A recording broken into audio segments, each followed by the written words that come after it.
Dans la vie d'une simple chrétienne, il se passe parfois des trucs assez cool. Et franchement, aujourd'hui par exemple, c'était le vernissage de ma Yaya Kelly, qui a écrit son tout premier livre. Et pour l'occasion, j'ai eu l'immense honneur de venir filmer tout ça. Parce que bon, il fallait quand même quelqu'un qui vienne immortaliser le moment. Mais en vrai, en voyant tout ça, je me suis dit un truc. Je n'aurais jamais cru qu'une personne proche de mon entourage écrirait un livre un jour. À part ma cousine Joëlla peut-être, mais bref, elle, ça arrive. Et du coup, ça m'a fait réfléchir les gars. En fait, ça bouge chez les chrétiens. Enfin, on a besoin de gens qui font des choses qui sortent un peu de la norme, vous voyez. Ou devrais-je dire, qui font des choses extraordinaires. Je sais pas si c'est le bon mot, mais bon. Et en même temps, est-ce que c'est vraiment extraordinaire? Parce qu'au final, écrire un livre, créer quelque chose, utiliser ses talents, c'est à la portée de beaucoup de gens en vrai. Mais j'ai remarqué, en tout cas de mon point de vue, que nous, les chrétiens, on aime trop rester dans le bare minimum. On n'ose pas faire de grandes choses et du coup, quand quelqu'un le fait, on est tous choqués. Alors qu'en vrai, on a tous reçu des dons et des talents, les gars. La Bible le dit clairement en plus. Si vous voulez checker la parabole des talents ou même ce qui est dit dans 1 Pierre 4:10. Donc voir des gens autour de moi utiliser leurs dons comme ça, franchement, je trouve ça trop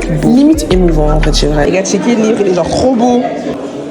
En tout cas, c'était un moment trop chouette. C'était un moment de communion. C'était un peu comme un moment after work, after church, vous voyez.